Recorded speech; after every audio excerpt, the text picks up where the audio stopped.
आज जब बच्चे स्कूल पहुँचे तो उन्होंने देखा कि स्कूल में कई टेंट लगे हुए हैं। साथ ही साथ टीचर भी स्कूल में आ रही थी। टीचर, आज स्कूल में टेंट क्यों लगे हैं? कौन आने वाला है? आज हमारे स्कूल में डॉक्टर टीचर आने वाली है सोहन। क्या डॉक्टर टीचर हमें इंजेक्शन लगाएंगी? नहीं नहीं सोहन, डॉक्टर टीचर तो हम सबकी सामान्य जांच के लिए आ रही हैं। सामान्य जांच? वह क्या होता है? सामान्य जांच में यह पता चलता है कि शरीर में सभी पोषक तत्व संतुलित मात्रा में हैं या नहीं। पिछली कक्षा में हम सब ने प्रोटीन, कार्बोहाइड्रेट और वसा यानी फैट के बारे में पढ़ा। शरीर में कुछ पोषक तत्व और होते हैं, जैसे विटामिन और मिनरल, जिन्हें हम खनिज लवण भी कहते हैं, जिनके बारे में आज डॉक्टर टीचर से जानेंगे और यह भी जानेंगे कि इनकी कमी से तुम्हारे शरीर को क्या नुकसान पहुंच सकता है। आज पहले पीरियड के बाद हम सबसे डॉक्टर टीचर मिलने आएंगी। सभी बच्चे उत्सुकता से अपनी अपनी कक्षा में गए। Good morning. आप सब कैसे हैं? अच्छे हैं। तो आज हम आप सबकी सामान्य जांच करेंगे। आप सभी लाइन बनाकर अपनी जांच करवाएंगे। पहले आप अपनी लंबाई और वजन चेक करवाएंगे।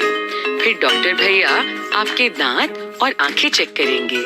आखिरी में मैं आप सभी की एक सामान्य जांच करूंगी।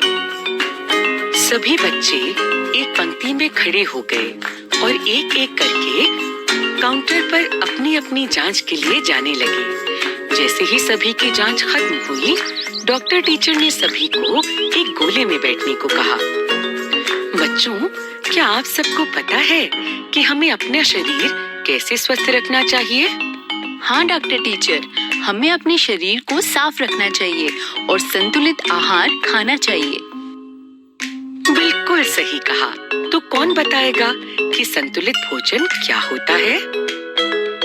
डॉक्टर टीचर, संतुलित भोजन मतलब हमारे भोजन में हर प्रकार के पोषक तत्व होने चाहिए, जैसे प्रोटीन, वसा एवं कार्बोहाइड्रेट्स। बिल्कुल सही कहा सोहन।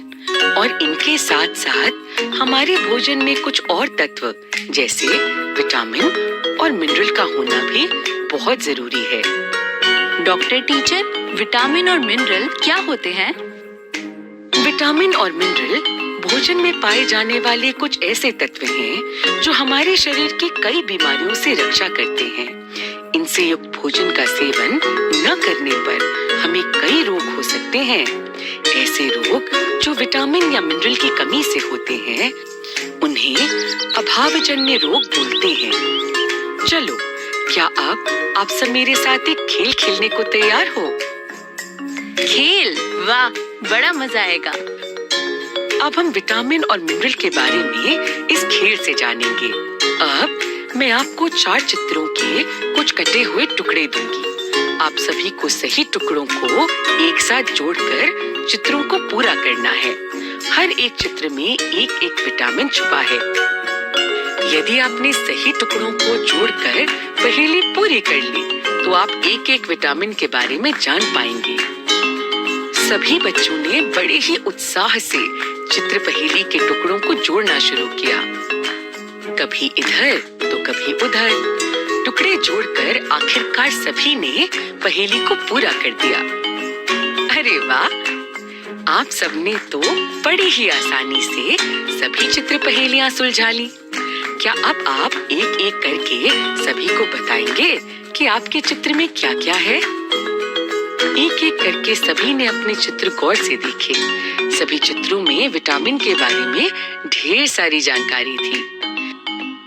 अब एक एक करके आप अपने चित्र में दिए गए विटामिन के बारे में सबको जानकारी देंगे। मेरे पास विटामिन ए का चित्र है। विटामिन ए आंखों की रक्षा करता है। विटामिन ए बहुत से पदार्थों से मिलता है, जैसे गाजर, दूध, मछली आदि। ये देखो, मेरे पास विटामिन बी का चित्र है। ये हमें कुछ कम पदार्थों से मिलता है। विटामिन बी की कमी से दिमाग पर बुरा असर पड़ता है और दिमाग असंतुलित भी हो सकता है। ये ज्यादातर अंडे, दूध से बने पदार्थ और अनाज से मिलता है।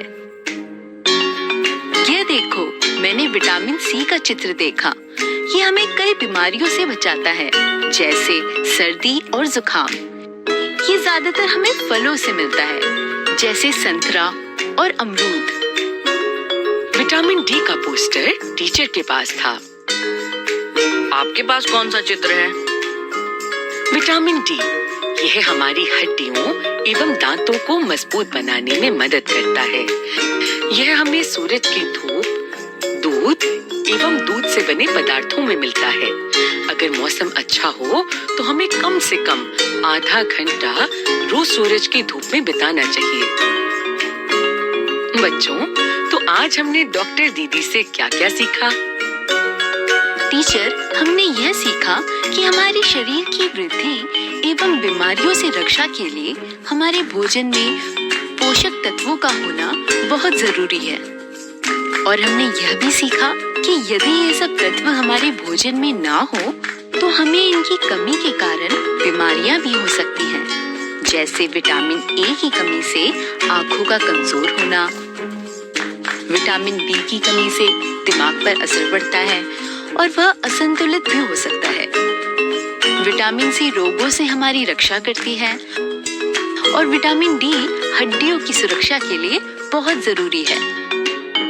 बहुत अच्छे बच्चों, और ऐसी बीमारियां जो किसी पोषक तत्व की कमी से हों, उन्हें अभावजन्य रोग कहते हैं।